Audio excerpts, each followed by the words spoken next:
Hello and welcome to this review of Croc 2 for the PS1.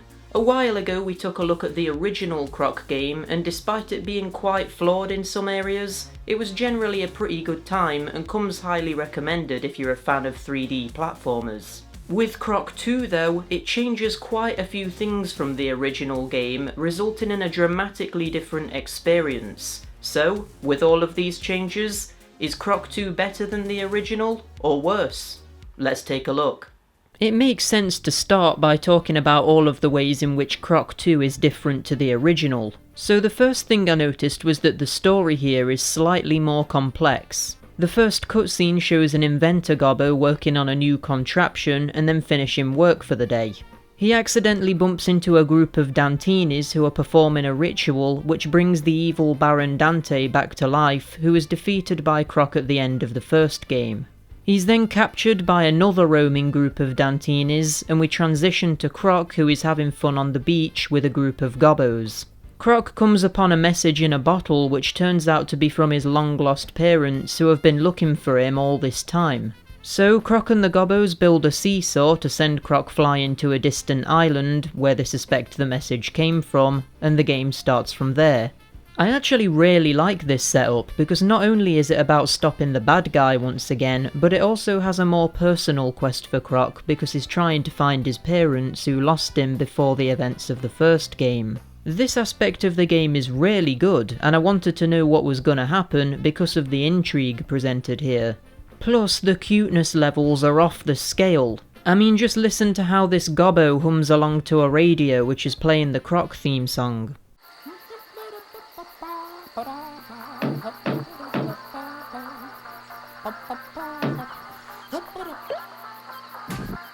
The next difference between the previous game and this one is that there's now several different hub worlds which feature doors to the actual levels within them. So rather than being structured like the first Crash Bandicoot game and having a level select screen, it's more similar to the Spyro games, which is a huge improvement because it's much more interesting and immersive this way. The actual hub worlds are pretty great because they show the gobbos just going about their days, playing and doing jobs, and some of them even ask for your help with certain things or to play a game with them. Like here, there's a gobbo who wants you to play Simon Says with him, which acts as a nice tutorial to learn Croc's moveset without being too in your face. And here there's a group of gobbos having a snowball fight that you can get involved in. And here you can do a burping contest with a gobbo, which consists of doing a quick button mashing minigame. It's really cool how the world actually feels real because of all this interaction, and I think they did an amazing job with these hub areas. It's also worth pointing out that there's now dialogue which is exchanged between you and the gobbos. The voice acting resembles Banjo-Kazooie's gibberish, while subtitles translate what the characters are saying in-universe, and I think this is a nice touch. It's cute and it never becomes irritating, which is a difficult balance to pull off. The dialogue can actually be pretty funny too, like here where this gobbo on a trampoline is talking to you, but because he's bouncing, you only hear what he says when he's not in the air. It's really charming, and the worlds are filled with really nice details like this.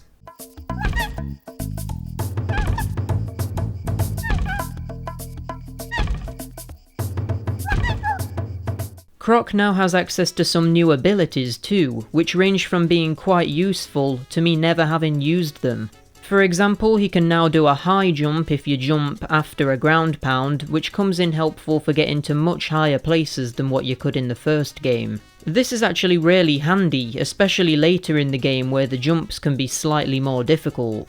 You also have a long jump, which to be fair does look cool, but it never once came in handy, and I'm pretty sure that Croc's normal jump goes just as far, if not further than this, so it's a bit of a useless addition.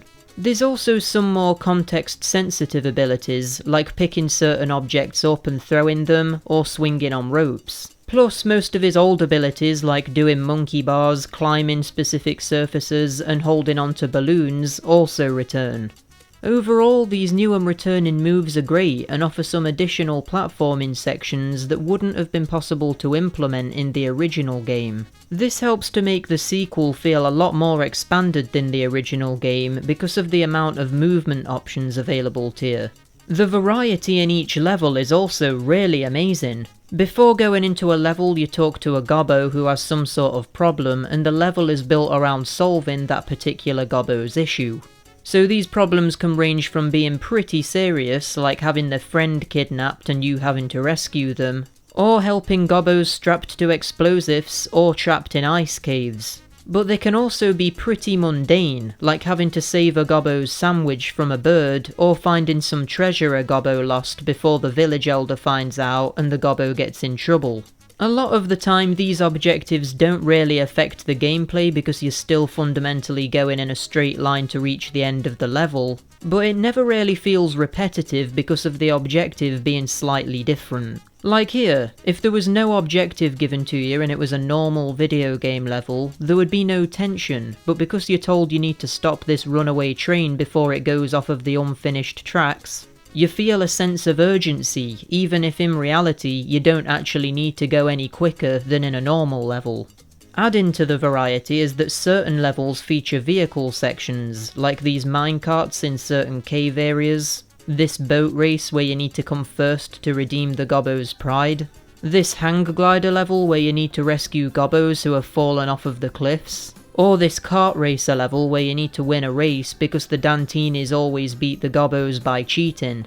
While these levels are very basic, I feel like they're short enough that they don't get in the way of the normal levels and add another element to the game, which I enjoyed quite a lot. And of course there's also boss levels, which, unlike in the first game, are actually really interesting. There's this one where you need to defeat a squid by carrying explosives over to it while platforming on floating barrels which set on fire as the fight goes on. Or this one where you need to shoot cannons at a pirate as he shoots you and spawns his skeleton henchman to go after you. Or this one where you're in a hot air balloon and need to drop ice blocks into a lake to freeze it and trap a massive evil fish inside. It's genuinely really good and every boss fight felt unique. The only one I didn't really like was this plant boss where you need to roll rocks down these ramps into its mouth which releases a gobbo, and then for some reason the plant takes damage when you collect the gobbo. It took me ages to figure out that to do damage I had to pick up the gobbo, and I spent ages just constantly rolling rocks down ramps, wondering what I was doing wrong. But even then, once I knew what I was doing, it was still a pretty good boss. So overall, this is a huge improvement over the first game. One of my biggest complaints about Croc 1 was the boss fights being really unimaginative and boring, so to see this fixed in Croc 2 is awesome. Graphically, the game is also a massive improvement over the first game. Levels no longer look like they're floating platforms in a void, and actually look like real places, and the worlds feel much more alive than ever due to the added attention to detail, like how the gobbos will be wearing different costumes depending on where they're from. And this not only looks good, but it gives them even more of a distinct personality too. The game is brimming with charm, and it was a lot more of a joy exploring these levels than the ones from Croc 1. Like the first game, Croc 2 features quite heavy fog, which was used in a lot of PS1 games to make it so you couldn't see things in the distance loading into the game. But it's pretty bad in this game, and you sometimes don't know which direction to go when a path splits, because you can't see the end of any of the directions. And in the more open levels, it can actually make the game look quite ugly at times, as well as make you lose your sense of direction. Plus in the later minecart levels, this becomes a real issue, because you move really fast and have to dodge gaps in the track, and it's made to be so much more difficult than it should be, because you can't see an inch in front of your face. But in most levels, this is a pretty minor issue, and it doesn't detract too much from the overall game. And as I said, when you can actually see them, the graphics are generally pretty great. Now, I'm gonna let you in on a secret. I actually hated this game when I first started playing it, and at one point I even gave up with it and I was gonna do the review without fully completing it first and explain all of the reasons that led me to hate it so much. I actually completed a version of this review where I was way more negative, but it turns out that a lot of the things I was complaining about weren't entirely accurate. When I first started playing this game, I was controlling it by using the D-pad. I do this with literally every single PS1 game I play, because I find that PS1 games just feel better with the D-pad as opposed to the analog stick. I guess the only game where this isn't the case is Ape Escape, but that's because you literally can't use the D-pad for movement in that game. In my original version of this review, I went on and on about the controls being terrible, and while I'm right to say that the D-pad controls are awful, I decided to give the game one last try before I uploaded my old version of the review to try out the analog stick. To my surprise, the analog stick movement is pretty incredible. It's probably one of the best feeling PS1 games in terms of using the analog stick for movement.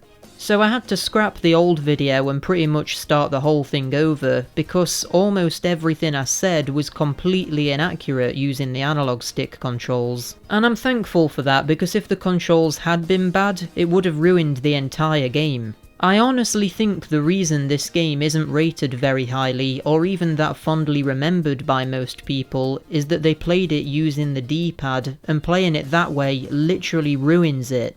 It's almost unplayable with the D-pad controls. So yeah, if you're playing Croc 2, use the analog stick. I do miss the quick turn function that was in Croc 1 though. I don't know why they took that out. Even though Croc 2 doesn't have tank controls and uses proper 360-degree movement, it still would have come in handy. I think what they should have done is keep the analog stick controls exactly how they are now, but make the D-pad controls more like they were in Croc 1. If you've played this game before and remember it being a bit rubbish, or maybe you don't remember it at all, I urge you to give it another go, but use an analog stick, because you're missing out on an absolute hidden gem for the PS1 here. Now, another thing I was negative about in the old version of this review was the camera, but yet again I was kinda wrong about it. It's true that there's no way to manually rotate the camera, either with the right analog stick like in modern games, or with the L2 and R2 buttons like in Spyro and other 3D PS1 games. But there is an ability to quickly center the camera behind Croc, kinda like in Ocarina of Time, only a bit slower. I didn't realise this when I first started playing the game, and was having such a hard time navigating around because of this. But when I started pressing circle to move the camera, I didn't have too much of a problem with it. Sure, it would be better to have full control over the camera, but because there's at least something you can do to move it where you want it, it's not too bad at all. So, a lot of my issues with the game turned out to be completely invalid, which is annoying in a way because it means I spent quite a lot of time working on a video that's now gone to waste. But I would rather it be that way, because in exchange for wasting my time, I've found a good game. But that isn't to say that there aren't some genuine issues with Croc 2. Something really interesting this game does is have a shop system where instead of simply getting an extra life for getting 100 crystals like in the first game, you instead build up currency by collecting them, which can be spent in the shop. This is actually a really cool idea, and I feel like it may have even been a bit ahead of its time to see this mechanic in a platformer. But the issues start to arise with what you spend the money on. You can buy 3 different types of jelly which bounce you to different heights depending on the colour, and you can also buy a clockwork gobbo which grants you access to secret areas in certain levels too. Now, one of the issues with this is that you have no idea which levels need which of these items, so you basically need to always have all of the items on you at all times. This is easy enough because each item isn't too pricey, and you won't need the more expensive jelly colours until later in the game anyway, so you have time to save up for them. But the main issue with this system is with the clockwork gobbos. If you use one to access a secret area, but then fail to collect the coloured crystal, which are collectibles needed to 100% the game, you can't re-attempt the secret area without using another clockwork gobbo. This brings to attention another issue with the game, because say you fail a clockwork gobbo section, right? You just think, okay, I'll get the other coloured crystals and then come back for the one I missed. Well, the problem with that is that the coloured crystals reset when you re-enter a level, meaning you don't just have to get the one you missed, but all 5 of them all over again. This is also an issue with the first game too, so I really would have expected them to have fixed this problem in the sequel. And you know what makes it worse?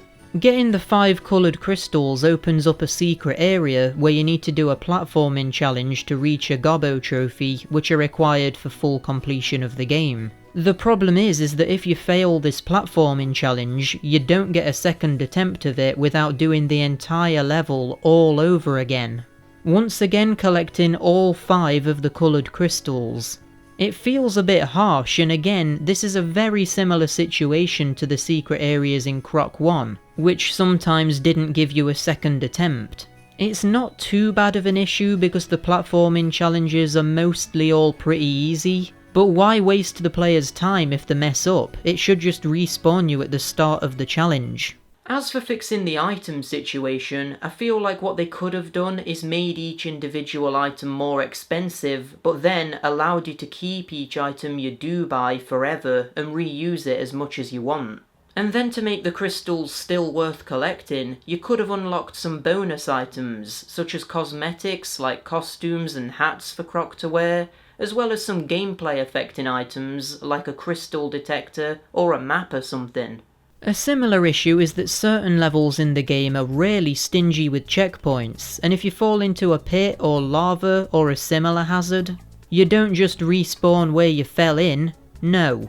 You respawn all the way back at the previous checkpoint, which was potentially placed several areas ago with some tough platforming sequences in the middle. This is so weird, and I feel like there should have just have been checkpoints every time you enter a new area. There's literally no reason for the game to be this punishing. Don't get me wrong, it's not that the game is hard by any means, it's just very unforgiving if you do end up making a mistake. The few small problems aside though, this is an incredible game, and I really feel like it doesn't get the recognition it deserves. The attention to detail is great, even to a point where the controller will vibrate when Croc is walking on unstable or rocky surfaces. The graphics are really good, although slightly let down by fog. The controls are tight and responsive, so long as you're using the analog stick. The camera is functional and does a good job staying behind Croc, allowing you to see what's ahead of you at all times. But the greatest thing about the game is probably the variety in levels. Like here, there's a level where you and several gobbos are being tormented by an evil red ant, where he's constantly making bombs tick down and you have to rescue gobbos or escape before it blows up. It's basically like the Saw films, but instead of the jigsaw killer tormenting his victims, it's Roger, the red ant. Then there's this level where you're going up a waterfall to fix a machine that gives the Gobbo's village power, but instead of being a mostly flat level like the others, this one has way more verticality, with loads of different layers to explore as you make your way up a cliff. There's also a level where you're stopping a forest fire and rescuing Gobbos who are trapped in the blaze. Literally every level feels unique, and that's seriously impressive for a game that probably didn't have the biggest budget or development time. Plus, the story is more interesting than what's seen in a standard platformer too. Speaking of which, how does the game end? After helping out several Gobbo villagers, you eventually find the Inventor Gobbo's plane, which he was working on at the very start of the game before he was kidnapped. You use this to defeat Baron Dante in a Star Fox style shootout, which is cool because remember, the developers of Croc 2 also made the original Star Fox. And then you have to make your way up a mountain to reach Dante and defeat him for good. The part where you're making your way up a mountain by going inside this tower run by an evil goo monster is really cool. You keep entering these spiral sections where goo is slowly rising and will kill you if you touch it. Then after beating the goo monster, which is weirdly easy, you get to the top of the mountain and distract Dante while the Inventor Gobbo powers up some coloured crystals to send him back to where he was resurrected from. So, hell, I guess? This final boss actually feels pretty climactic, having Dante send his minions to stop the Inventor and you having to defeat them while also avoiding Dante's attacks at the same time. Obviously you beat him and he's sent back to hell. The Inventor Gobbo then tells you he found a map showing the location of Croc's parents, which is a bit out of nowhere, but okay. And the two set off to find them using the Inventor's plane. They find Croc's parents and also a younger sibling on a beach, and they celebrate the reunion with several gobbos and Swap Meet Pete, the shop owner who's been helping you on your journey, joining them. An extra scene shows Dante, who's somehow back from the void he was trapped in, stealing some crocodile eggs. And the only way to get these back is to 100% the game by collecting all of the coloured crystals and gobbo statues, then using these statues to unlock a secret level in each of the hub areas, which hide a jigsaw piece. Taking all 4 of the jigsaw pieces to Swap Meet Pete will teleport you to Dante's version of all of the previous hub worlds, with each of the levels now being short platforming challenges which you need to complete to get more coloured gems to unlock cages containing the crocodile eggs. The weird thing about this though is that despite it being quite interesting seeing the hub worlds contain enemies now and seeing harder versions of the normal levels, there's no secret final boss, and upon completing the final harder hub area, it just cuts to the credits, but this time with a message saying, "Congratulations, you have completed the game 100%. Well done. Is this the end for Croc? You'll have to wait and see." Unfortunately, this kind of was the end for Croc. He did get a couple of Game Boy Color games based on the PS1 games, and a few mobile games as well, but as far as the main series Croc games go, this is it. So this message when viewed today kinda has this melancholy vibe to it. Like the developers wanted to make a third game and had ideas and were clearly passionate about it, but it wasn't meant to be. It's a bit lame that there's no completion bonus in the form of a final secret boss, or even a secret cutscene showing Croc enjoying his life with his parents or something. But you know, the ending we get in the normal game is good enough, and at least now we know that Croc does get the crocodile eggs back.